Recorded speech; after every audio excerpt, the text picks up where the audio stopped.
اللہ صاحب ہیں تو میں ادباً گزارش کرتا ہوں کہ مفتی صاحب کو اپنے مواعظات اور حسرات سے اور دعاؤں سے کلمات سے ہم لوگوں کو نوازیں۔ نحمده ونصلي على رسوله الكريم اما بعد۔ قابل قدر معزز علماء کرام، ذمہ داران مساجد،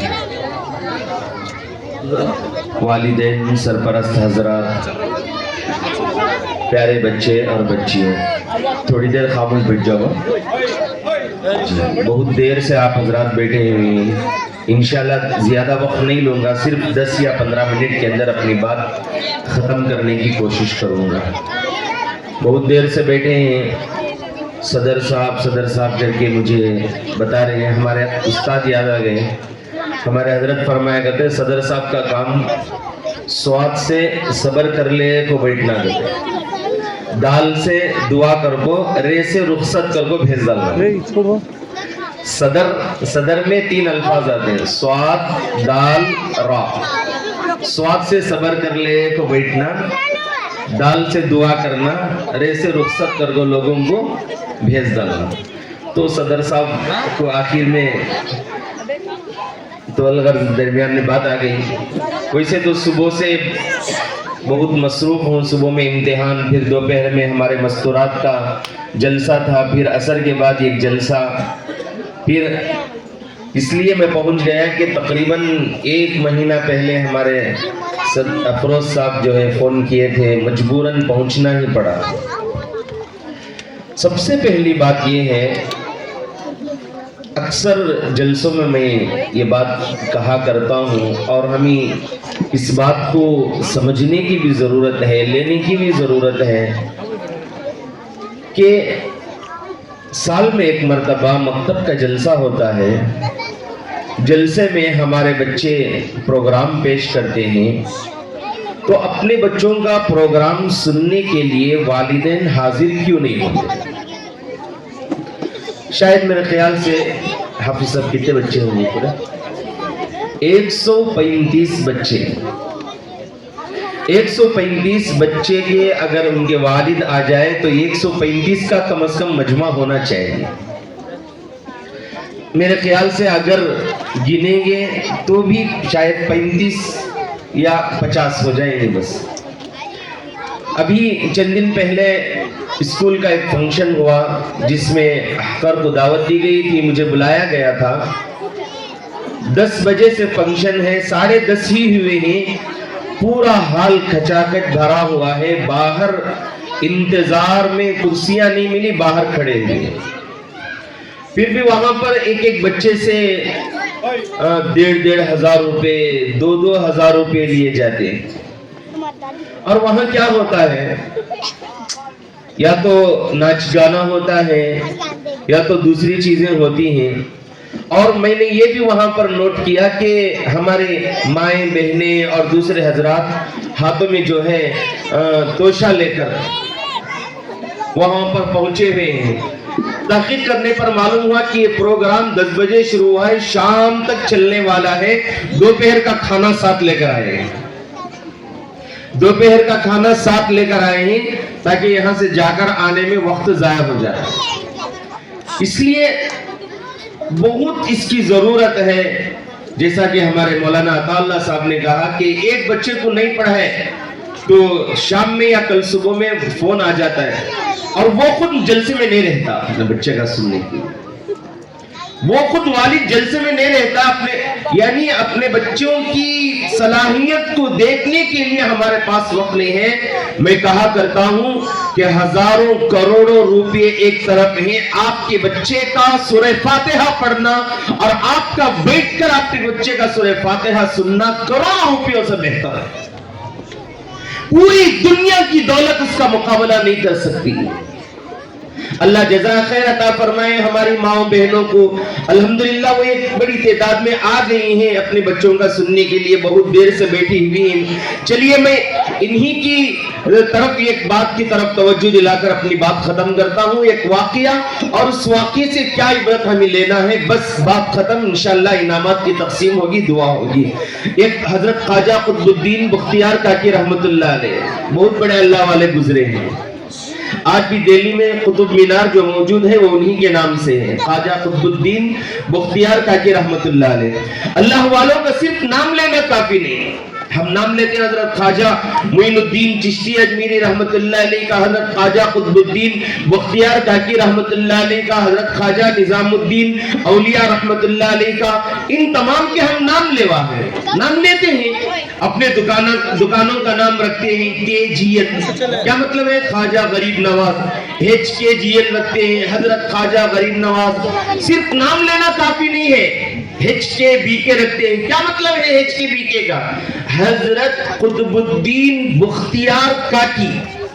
HKBK جو رکھتے ہیں دکانوں کا نام یا ٹرانسپورٹ کا جو بھی رکھتے ہیں, HKBK کا مطلب کیا ہے, حضرت قطب الدین بختیار کاکی رحمت اللہ علیہ. حضرت قطب الدین بختیار کاکی, حضرت قطب الدین بختیار کاکی کیسے بنے, ان کے پیچھے کن کا ہاتھ تھا؟ چلو واقعہ بتاتا ہوں. معلوم ہوتا ہے کہ اس کے پیچھے ایک فرما بردار اور ایک پاکیزہ تقوی طہارت والی ماں کا ہاتھ تھا. 4 سال کے ہوئے, بولنے کے لائق بنے. اماں نے ہاتھ پکڑ کر مدرسہ لے گئے اور کہا کہ حضرت میرے بچے کو قرآن پڑھا دیجئے. کیا کہا, میرے بچے کو قرآن پڑھا دیجئے. حضرت نے بچے کو بٹھایا, پوچھا بیٹا کیا آتا ہے پڑھنے کے لیے؟ کہا کہ اعوذ باللہ من الشیطان الرجیم, تسمیہ بسم اللہ الرحمن الرحیم, اور کچھ سورہ فاتحہ اور سورہ بقرہ. لکھا ہے کتاب کے اندر, اس معصوم سے 4 سال کے بچے نے اپنے استاد کو, غور سے سنیے میری بات, اپنے استاد کو 15 پارے حفظ سنا دیے. کتنے پارے؟ 15 پارے حفظ سنا دیے. استاد محترم باہر آئے, اماں سے کہا اماں مذاق کرتی ہو, بچہ 15 پاروں کا حافظ ہے, آپ نورانی قاعدہ پڑھانے کے لیے, الف با پڑھانے کے لیے لا کر چھوڑا ہے. اماں نے کہا حضرت میں کیوں آپ کے ساتھ مذاق کروں. پوچھا کوئی معاملہ, کوئی بات. کہا کہ دراصل بات یہ ہے, بچہ چھوٹا تھا, جب بھی بچے کو دودھ پلاتی تھی قرآن پاک کی تلاوت کرتی تھی. 2 سال کی عمر میں نے بچے کو دودھ چھڑایا, اور جس وقت میں نے اپنے بچے کا دودھ چھڑایا تھا 15 پاروں کی میں نے تلاوت کی تھی. حضرت نے کہا یہی اثر ہے, اگر آپ دودھ پلاتے وقت پورے قرآن کی آپ تلاوت کرتے تو آپ کا بچہ پورے قرآن کا حافظ ہوتا. یہ واقعہ ہے. اس واقعے کو رکھ کر آج کے زمانے میں, آج کے معاشرے میں, آج کے دور میں, مجھے معاف کیجیے میری مائیں بہنیں, آج ہماری حالت پر غور کریں. آج ہمارے گھر کے اندر بھی چھوٹے بچے ہوتے ہیں. آج ہمارے اپنے بچوں کو دودھ پلاتے وقت کیا ہمارے سر پر دوپٹہ ہوتا ہے؟ کیا ہمارے زبان پر اللہ کا ذکر ہوتا ہے؟ کیا ہم جو ہے قرآن کی تلاوت کرتے کرتے یہ کام کرتے ہیں؟ دودھ پلایا جا رہا ہے, گھر کے اندر میوزک چل رہا ہے, گانا بجانا ہو رہا ہے, موبائل ہاتھ میں لے کر یہ کام کیا جا رہا ہے, سر پر دوپٹہ نہیں, وضو کی حالت نہیں. ذرا بتاؤ جب بچہ بولنے لگے گا تو کیا بولے گا؟ 4 سال کا بچہ بہترین گانے بولتا ہے, اس کی زبان پر جو ہے گالیاں ہوتی ہیں. 4 سال کا بچہ جب وہ بولنے لگتا ہے, جب گانا بولتا ہے ہم خوش ہوتے ہیں, اس کی ویڈیو لیتے ہیں, سٹیٹس میں رکھتے ہیں اور خوشیاں مناتے ہیں کہ میرا بچہ یہ فلاں کام کہہ دیا. حضرت خواجہ قطب الدین بختیار کاکی رحمتullah علیہ کے واقعے کو سامنے رکھے. وہ بھی ایک ماں تھی, آج کی ماں بھی ایک ماں ہے. اس ماں نے قرآن کی تلاوت کی, اپنے بچے کو 4 سال کی عمر میں 15 پاروں کا حافظ بنا دیا.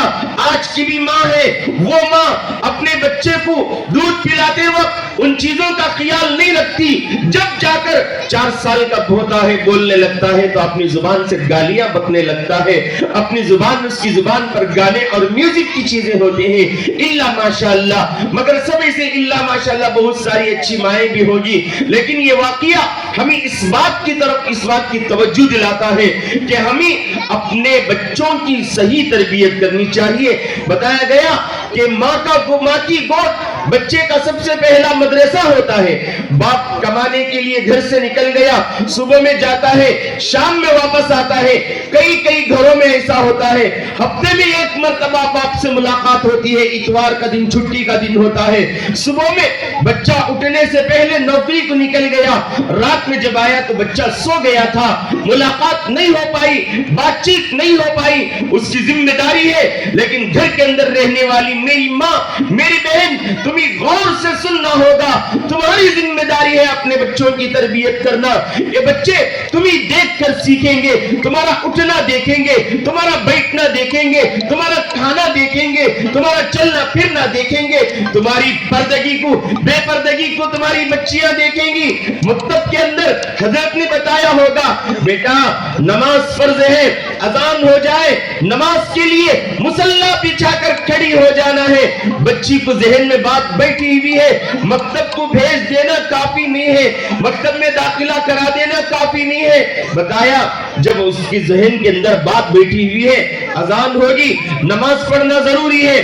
اب وہ بچی سیدھے جو ہے گھر کے اندر جاتی ہے, اذان ہوتی ہے, وہ اپنی امی کو دیکھتی ہے, میری امی جائے نماز بچھاتی ہے کہ نہیں, میری امی نماز پڑھتی ہے کہ نہیں, بہت دیر نماز کو جا رہی یا نہیں. نماز کا وقت ہو گیا, ہم پیر پر پیر ڈالے ہوئے صوفے پر بیٹھ کر, ہاتھ میں ریموٹ لے کر ہم ٹی وی کے اندر مشغول ہیں, موبائل کے اندر مشغول ہیں, یوٹیوب کے اندر مشغول ہیں, انسٹا کے اندر مشغول ہیں, فیس بک کے اندر مشغول ہیں.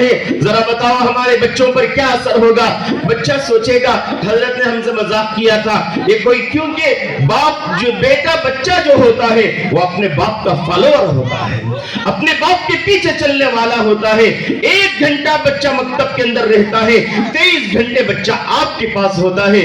صرف مکتب کو بھیج دینا کافی نہیں ہے. بچہ مکتب سے آئے گا, پوچھو بیٹے آج تم نے کیا پڑھا ہے, کون سی سورت سیکھی ہے, کون سی سنتیں تم نے پڑھی ہے, اور آج نماز کی پابندی ہوئی یا نہ ہوئی. ان کی نگرانی کرو, ان کے پیچھے پڑھو, اور بچوں کو جو ہے موبائل سے دور رکھا کرو. موبائل کے اندر آج کل اتنی فحاشی, اتنی بے حیائی اور اتنی خراب چیزیں موبائل کے اندر آ چکی ہیں. اللہ کی پناہ, ہمارا چھوٹا بچہ شارٹس کے اندر مبتلا ہے. وہ موبائل کے اندر, یوٹیوب کے اندر جاتا ہے, شارٹس ویڈیوز اس کے اندر آتے ہیں, وہ 30 سیکنڈ کے اندر وہ شارٹ اس کے بدل رہے ہیں, ایک دوسرا ٹاپک بدل رہا ہے, اس کا ذہن کے اندر انتشار پیدا ہو رہا ہے, اور وہ ایسا ضدی بن گیا ہے. کھانا نہیں کھایا, موبائل دے دیا, ستایا, موبائل دے دیا, ہوم ورک نہیں کیا, موبائل دے دیا, ہاتھوں میں تھما کر چھوڑ دیا, موبائل کے ساتھ ساتھ انٹرنیٹ آن کر کے دے دیا. حضرت پیر ذوالفقار احمد صاحب نقشبندی رحمت اللہ علیہ نے, حضرت نے اپنی کتاب کے اندر لکھا ہے انٹرنیٹ. انٹرنیٹ کے معنی حضرت نے لکھا کہ انٹر کے معنی انگریزی میں داخل ہونا, یعنی اندر جانا. نیٹ کے معنی ین فار نیٹ جو آتا ہے اس کے معنی جال کے ہوتے ہیں. جال ایک ایسی چیز ہے جب کوئی اس کے اندر پھنس جاتا ہے اس کا نکلنا مشکل ہو جاتا ہے. مچھلی جال میں پھنس گئی, نکلنا مشکل ہے. جانور جال میں پھنس گیا, نکلنا مشکل ہے. انٹرنیٹ ایسی چیز ہے جو اس کے اندر پھنس جاتا ہے, اس سے نکلنا مشکل ہو جاتا ہے. آج تو بچوں کو لکھنے کی بھی ضرورت نہیں, موبائل اٹھایا اور اس کے اندر مائک آن کیا, جو زبان سے بول دیا وہ آ گیا. آج جو ہے ہمارے بچے جو ہیں موبائل سے اتنے زیادہ واقف ہیں. کبھی کبھی مکتب میں کسی چیز کو اس کے اندر دیکھ رہا ہوتا تو ہمیں, میرے سے پہلے بچے جو ہے حضرت ایسا کرو, حضرت ایسا ہوتا ہے, ایسا کرو حضرت. آج تک ہم لوگوں کو اس چیز کی بات کے بارے میں معلوم نہیں. بچے بتاتے ہیں کہ موبائل کے پورا اس کے بارے میں نالج ان کو ہوتا ہے. الغرض بات یہی بتانا ہے کہ ماں کی گود بچے کا سب سے پہلا مدرسہ ہے. اب بچپن سے اپنے بچوں کی تربیت کرے, مکتب کے حوالے کر کے اطمینان سے نہ بیٹھے, مکتب کے ساتھ ساتھ ان آپ گھر کے اندر بھی ان کا ساتھ دے کہ آج کیا پڑھایا ہے, کیا سیکھا ہے, اس کے بارے میں مذاکرہ کرے. یہ مکاتب جو آج کل الحمدللہ مکاتب کا جال بچھا ہوا ہے ہمارے شہر کے اندر, الحمدللہ دن بدن اس کے اندر ترقی ہوتی جا رہی ہے. تعلیم کے اندر الحمدللہ ہر جگہ جلسے ہو رہے ہیں, ہر جگہ جو ہے ایک فضا پھیلی ہوئی ہے, ایک عجیب نظام الحمدللہ بنا ہوا ہے. یہ بھی مکتب انصار العلوم, یہ ہمارے اساتذہ محنت کرتے ہیں اور یہاں پر مجھے تو بڑی خوشی ہوتی ہے. یہ ہمارے نوجوان اتنا ساتھ دیتے ہیں, اتنا ساتھ دیتے ہیں, مجھے سن کر بڑی خوشی ہوتی ہے. نوجوانوں یاد رکھو تمہاری محنت ضائع نہیں کی جائے گی. اللہ نوجوانوں سے کام لیتے ہیں. اس محلے کے اندر تم سے اللہ کام لے رہے ہیں, خوش ہو جاؤ, اللہ کا شکر ادا کرو. اللہ نے ہم سے کام لے لیا. اپنے امام صاحب کو, مکتب کے استاد کو ضرور ساتھ دو, ان سے پوچھو ہمیں کیا کرنا ہے. اور یہاں میں ایک رائے کے طور پر ایک بات یہ بھی رکھنا چاہتا ہوں, جیسے ہمارے مفتی مجیر صاحب نے بھی کہا, یہاں پر مکتب کا نظام الگ, بڑی بچیوں کے لیے الگ نظام بنائیے. یہاں تک کہ اسٹیج پر پڑھنے کے لیے بھی بڑی بچیوں کو نہیں لانا ہے. اسٹیج پر پڑھنے کے لیے بھی بڑی بچیوں کو لانا یہ فتنے کا باعث ہو سکتا ہے.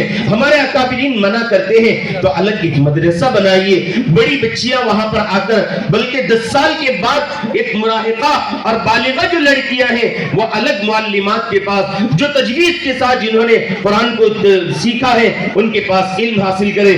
ذمہ داران مسجد سے اور جو ہمارے حافظ امام صاحب جو اس کے بارے میں بڑی فکر کرتے ہیں, بڑی محنتیں کر رہے ہیں, ان کے ساتھی ان کے جو ہے ہمارے قاری صاحب جو محنتیں کر رہے ہیں, آپ ان کا ساتھ دیجئے. بغیر اس کے ایک طرف سے تالی ایک ہاتھ سے نہیں بجتی, 2 ہاتھوں سے تالی بجتی ہے. دونوں مل کر کام کریں گے, مشورے سے کام کریں, انشاءاللہ اللہ رب العزت خوب جو ہے اس کے اندر برکت دیں گے. اللہ تعالیٰ سے دعا ہے اللہ ہمارے یہاں جمع ہونے کو, کہنے سننے کو قبول فرمائے. خصوصاً جو آپ احباب بہت دیر سے یہاں بیٹھے, خصوصاً میری مائیں بہنیں عصر کے بعد سے یہاں پر مستقل بیٹھی ہوئی ہیں, اللہ آپ کے آنے کو قبول فرمائے, اللہ آپ کے بچوں کو قبول فرمائے, ذمہ داران مسجد کو, مدرسے کے اساتذہ کو اللہ قبول فرمائے, تمام بچوں کو قبول فرمائے. اللہ ان تمام بچوں کو حافظ قرآن بنائے, عالم دین بنائے, دین کا داعی بنائے. میں شکر گزار ہوں مسجد کے ذمہ داران کا کہ مجھے یاد کیا. کل بروز پیر جو ہے ہمارے مکتب میں بھی الحمدللہ جلسہ ہے, جس کے اندر ہمارے حضرت مولانا سید انظر شاہ صاحب قاسمی دامت برکاتہم, نام تو آپ نے سنا ہوگا, حضرت کے فرزند ارجمن حضرت مولانا سید فرقان شاہ دامت برکاتہم حضرت تشریف لا رہے ہیں. آپ تمام حضرات سے بھی درخواست ہے کہ اگر وقت ہے نکال کر جو ہے تشریف لائے, اکابرین کی باتیں سنیں, انشاءاللہ بڑا فائدہ ہوگا. آمین وآخر دعوانا الحمدللہ رب العالمین. جاؤ گے اگر طیبہ کو جاؤ گے تو آنا بھول جاؤ گے, ہرا گنبد جو دیکھو گے زمانہ بھول جاؤ گے. اگر طیبہ کو جاؤ گے تو آنا بھول جاؤ گے.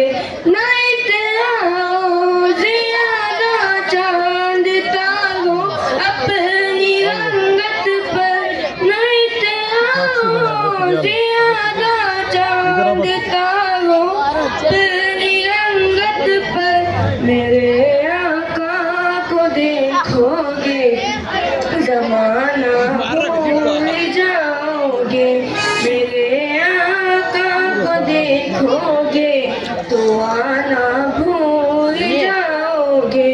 ہرا گنبد جو دیکھو گے تو آنا بھول جاؤ گے.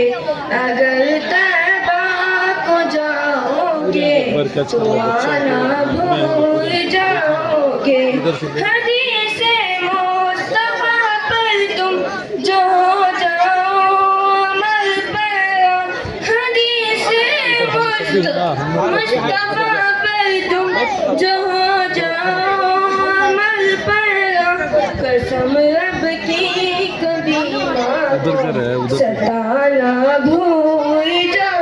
گے.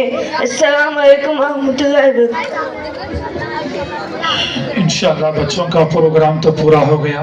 آپ حضرات جو ہے انشاءاللہ ان کے بیانات ہوں گے. بیان عمل کی نیت سے سننا اور عمل کی نیت سے سنیں گے. اللہ ہمیں جو ہے